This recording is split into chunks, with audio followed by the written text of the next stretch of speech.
नमस्कार, सत श्री अकाल, आदाब। मेरा नाम मनदीप पूनिया है। आज हम फतेहाबाद में हैं और फतेहाबाद की 3 विधानसभा सीटों के एनालिसिस के लिए हमारे साथ सीनियर जर्नलिस्ट विजय मेहता जी हैं।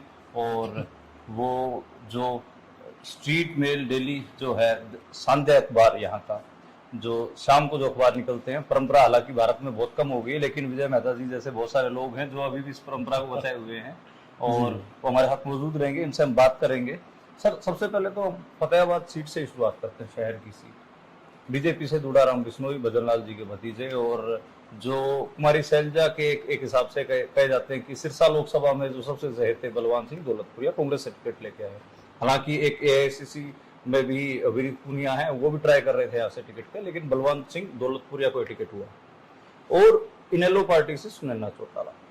क्या लग रहा है अभी के लिए इलेक्शन किधर जा रहा है? सिर्फ 7-8 दिन बचे हैं। देखिए, इसमें कोई दो राय नहीं है कि जो कांग्रेस की हवा तो पूरे हरियाणा में है। एक लोगों को ये जच रहा है कि कांग्रेस की गवर्नमेंट आने वाली है। लेकिन अगर मैं फतेहाबाद सीट की बात करूं तो यहाँ पर अभी कोई ऐसा एक तरफा माहौल नजर नहीं आ रहा। फंसा हुआ भी कह सकते हैं। उसकी कुछ वजह है। जैसे सबसे पहले तो जैसे अभी आपने जिक्र किया कि दुड़ाराम चौधरी भजनलाल के भतीजे रहे हैं। जब भजनलाल गवर्नमेंट थी तो उन्होंने पूरी सरकार को यहाँ पे चलाया है।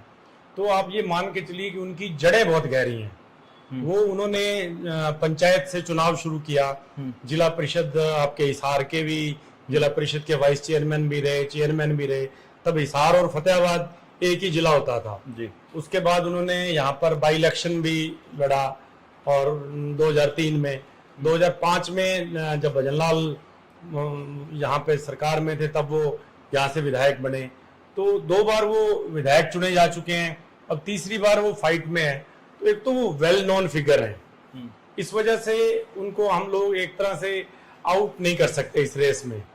दूसरी जो बलवान सिंह की बात है, बलवान सिंह के साथ दिक्कत क्या हो रही है कि जो टिकट के और चाहवान लोग थे कांग्रेस टिकट के, यहाँ पर लगभग 20 लोगों ने आवेदन किया था।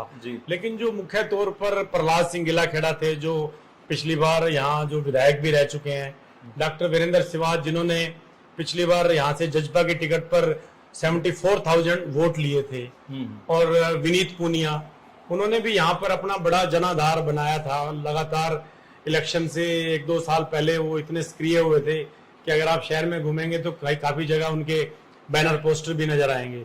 तो वो जितने कुलबीर बेनीवाल हैं, वो भी XMLA रह चुके हैं। ये जितने टिकट के चाहवान थे, कंटेंडर थे, ये सब लोग घर बैठे हैं। ये बलवान सिंह के साथ नजर नहीं आ रहे। तो इस वजह से भी अगर मैं यूं कहूं कि कहीं ना कहीं ये लोग बलवान सिंह की अंदर खाते खिलाफत ही कर रहे हैं। क्योंकि उनको ये लग रहा है कि अगर इस बार बलवान सिंह जीत गए तो ये 5 साल उनके गए, और कांग्रेस में एक परंपरा है सिटिंग गेटिंग की, तो नेक्स्ट 5 ईयर भी गए।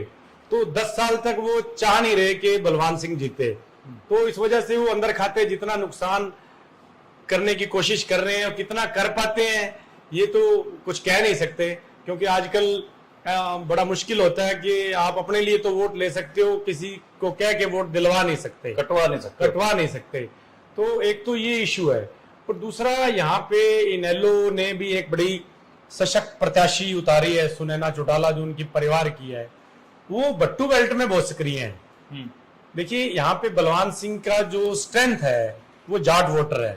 जाट वोटर यहाँ पे लगभग 70,000 से भी ऊपर जाट वोट है यहाँ पे। और उस स्ट्रेंथ में सुनैना चौटाला भी एक पूरी सेंध लगा रही हैं। वो कहां तक सेंध लगा पाती हैं ये बड़ा डिपेंड करेगा। बलवान सिंह कितने तक का उनका मतलब बलवान सिंह अगर देखिए, अगर सुनैना चौटाला 8,000 तक रहती हैं, तो उनको कोई खास दिक्कत नहीं होगी बलवान सिंह को। अगर कहीं ये सुनैना चौटाला 12-15,000 ले जाती हैं, इसी तरह से जजपा के जो कैंडिडेट हैं गोरछिया, वो भी अगर कहीं 5 से 7,000 वोट ले जाते हैं, हालांकि उम्मीद है कि वो अंडर 5 रह सकते हैं, ऐसा लोग कह रहे हैं। मैं नहीं कोट करूंगा कि दावा नहीं करूंगा, लेकिन लोग कहते हैं कि भी वो अंडर 5 के आसपास रहेंगे अगर। लेकिन उनका पीछे पीली मंदोरी में बड़ा अच्छा शो था, बन मंदोरी में उनके बड़े अच्छी वो है, बनगांव में उनके वोटर हैं, और उनका जो स्वभाव है लोग कहते हैं कि बड़ा निर्मल स्वभाव के एक ही कैंडिडेट है मानते हैं लोग, वो उस वजह से भी वो भी उसी जाट बेल्ट में ही पूरा जोर लगाए हुए हैं। उसका भी खतरा जो है बलवान सिंह को ही असर करता है। आम आदमी पार्टी ने भी वहां पर जो जिला परिषद के जो पीछे चुनाव लड़े 11,000 वोट मिले उनको, कमल बिस्ला को, आम आदमी पार्टी ने भी भट्टू बेल्ट के ठुइया गांव के व्यक्ति को टिकट दे रखा है। ठुइया गांव में आज उनकी जनसभा थी तो पूरा गांव बाहर निकला हुआ था, तो उन्होंने इतनी भावुक अपील की तो गांव वालों ने उनकी अपील को देख के कहा कि तुम बाकी जगह जाओ, गांव को छोड़ दो, गांव हमारी जिम्मेदारी है। अगर वो गांव से 1,000 से 2,000 वोट भी ले जाते हैं अपने एक ही गांव से, वो भी सीधा सीधा नुकसान कांग्रेस को है। इसी तरह से शहर में अगर बात करें तो शहर में एक इंडिपेंडेंट कैंडिडेट है काका चौधरी। काका चौधरी की अगर आप जनसभाएं देखें तो वो ऐसा लगता है कि शहर से 10 से 15,000 वोट भी ले जाएं तो कोई बड़ी बात नहीं, लेकिन अगर वो 5,000 वोट तक रहते हैं तो बलवान सिंह का नुकसान है। अगर वो 10,000 वोट ले जाते हैं तो नेक्स्ट 5,000 में बीजेपी के दूड़ाराम को नुकसान है। और लेकिन अगर हम बीजेपी की अब बात करें तो दूड़ाराम के साथ जितने पार्षद चल रहे थे उसमें से आधे से ज्यादा पार्षद उनको छोड़कर कांग्रेस के खेमे में जा चुके हैं। यहाँ का नगर परिषद जो प्रधान है, जिसको दूड़ाराम ने खुद मेहनत करके बनाया था, राजेंद्र खिच्ची, वो घर बैठे हैं, एक दिन भी वो दूड़ाराम के प्रचार में नहीं आए। और ये सारी चीजें हैं जो मामले को ना बड़ा पेचीदा किए हुए हैं। मतलब फतेहाबाद सीट सच में समझ में नहीं आ रही। हाँ, फतेहाबाद सीट का परिणाम दूसरे कैंडिडेटों को मिलने वाले वोट पर निर्भर करेगा कि सुनैना चौटाला कितने वोट लेती हैं, इंडिपेंडेंट काका चौधरी कितने वोट लेते हैं, जजपा के गोरछिया कितने वोट लेते हैं, बीसला कितने वोट लेते हैं। ये जितने लोग हैं ना, ये सारे वोट इनके कैंडिडेट हैं, ये किसी का भी समीकरण बिगाड़ सकते हैं। अगली जो सीट है टोहाना, जी जी, देवेंद्र बबली पहले जेजेपी में थे, फिर कांग्रेस, जब ये पूरा टर्म खत्म हुआ तो उसके बाद वो कांग्रेस की टिकटार्थियों की लाइन में भी लगे, बात नहीं बनी और फिर बीजेपी से टिकट ले आए। किसान आंदोलन में मैं टोहाना आया था तो थाना घेर कर किसान बैठे थे और बबली जी की खिलाफत बहुत ज्यादा थी। तो क्या लग रहा है कि उसका असर अभी तक बरकरार है? और जो कांग्रेस से जो सरदार परमवीर सिंह है, शायद उनको टिकट दिया गया है, पूर्व कृषि मंत्री, तो क्या लग रहा है? ये आपकी बात ठीक है मनदीप जी के टोहाना रतिया जो है ना, ये किसान आंदोलन का सबसे ज्यादा असर इस क्षेत्र में है। और जब भी अभी चुनाव प्रचार में एक दो जगह आपने देखा भी होगा, वीडियो भी आए थे कि उनका जो बीजेपी के प्रत्याशी हैं देवेंद्र बबली, उनका विरोध हुआ। लेकिन एक उनकी जो स्ट्रेंथ है ना कि उनके पास टीम बहुत बड़ी है, उनका मैनेजमेंट बहुत जबरदस्त है। और कांग्रेस प्रत्याशी परमवीर सिंह के पास कोई टीम नहीं है। वो मुझे लगता है कि प्रचार के उनके पास घंटे भी कम है। अगर मैं कहूं कि देवेंद्र बबली सुबह 8 बजे अपने प्रचार पे निकल जाते हैं तो परमवीर सिंह 11 बजे से पहले प्रचार में नजर नहीं आते। और लेकिन कांग्रेस की जो वेव है ना, वो परमवीर को बहुत अच्छी पोजीशन में खड़ा किए हुए है। और बबली जी के साथ एक बड़ी अनहोनी कहें या क्या कहें कि जो बीजेपी के प्रदेश अध्यक्ष भी रहे हैं और राज्यसभा मेंबर भी हैं, सुभाष बराला जी, वो पिछले दिनों एक्सीडेंट में उनके दुर्घटना में घायल हो गए। वो हिसार के सप्रा हॉस्पिटल में अंडर ट्रीटमेंट है, तो उनका भी उतना खुलकर सपोर्ट नहीं मिल पाया क्योंकि वो हॉस्पिटलाइज्ड हैं।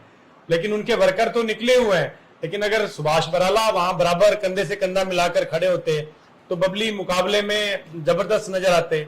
लेकिन अब जो है क्योंकि किसान आंदोलन का आपकी बात ठीक है, वहां पर जो सरपंचों का आंदोलन चला, जो सरपंच एसोसिएशन के प्रदेश अध्यक्ष रणवीर गिल हैं, वो भी टोहाना हल्के के समेन के हैं जी। तो वो सरपंचों को भी वो मोबिलाइज किए हुए हैं देवेंद्र बबली के खिलाफ।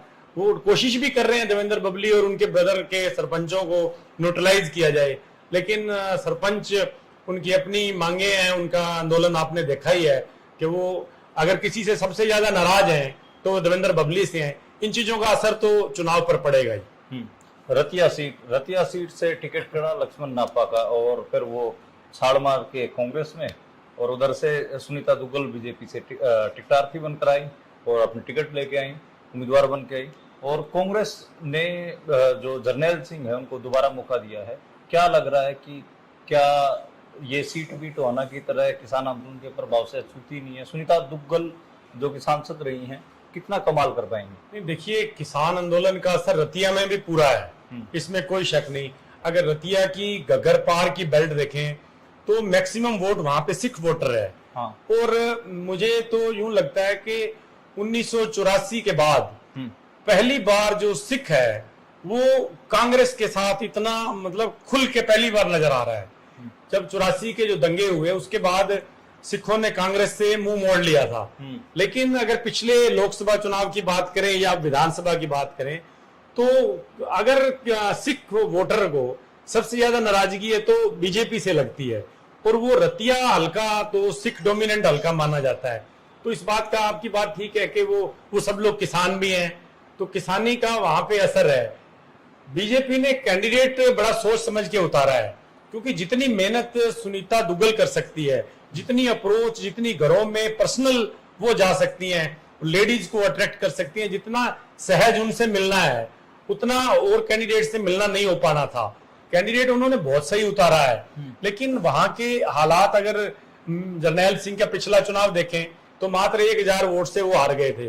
जो प्रत्याशी थी जजपा की वो 30,000 वोट ले गई थी। अचानक से मतलब त्रिकोणीय उन्होंने मुकाबला बना दिया था, तो उस वजह से रह गए थे।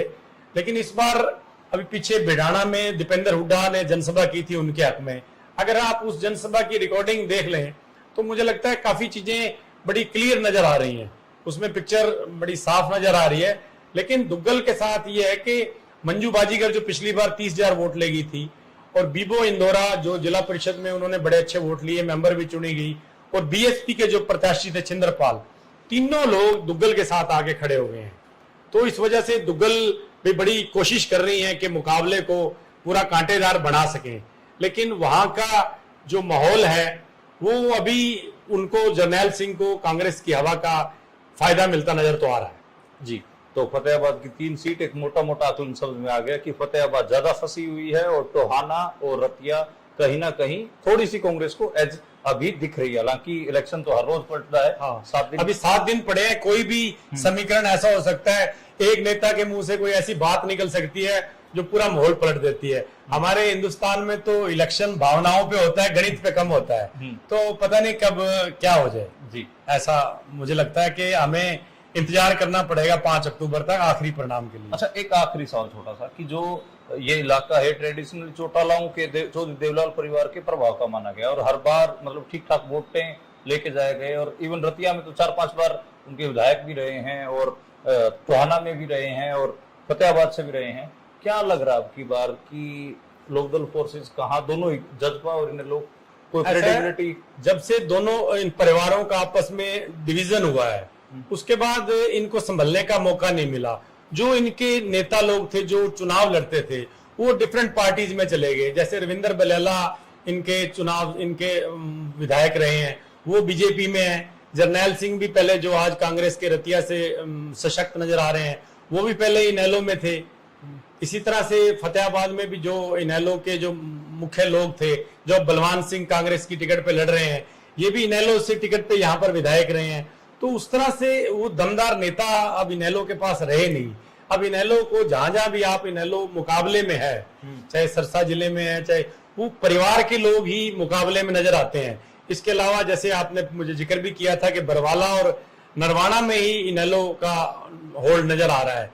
तो उस तरह से अभी इनेलो को और पसीना बहाना पड़ेगा। जी, तो शुक्रिया विजय जी। और एक बड़ा मुश्किल होता है वैसे जो जिले और अपने इलाके में जो पत्रकार काम कर रहा होता है, क्योंकि सभी नेता बाय नेम जान रहे होते हैं और काफी लंबे समय से जान रहे होते हैं, तो वो ऐसे वीडियो देखते फोन ठोक देते हैं, आपने मेरी बुराई कर दी, आपने मेरी बुराई कर दी। तो बुराई वाला नहीं, एक ऑब्जेक्टिव एनालिसिस हमने करने की कोशिश की है। और अभी तो 7 दिन है, अगर किसी नेता को या किसी भाई को लगे कि हमारे बारे में कम कहा गया, हाका गया, तो आप 7 दिन खूब मेहनत करिए और अपने हमको गलत प्रूव कर सकते हैं। थैंक यू, शुक्रिया।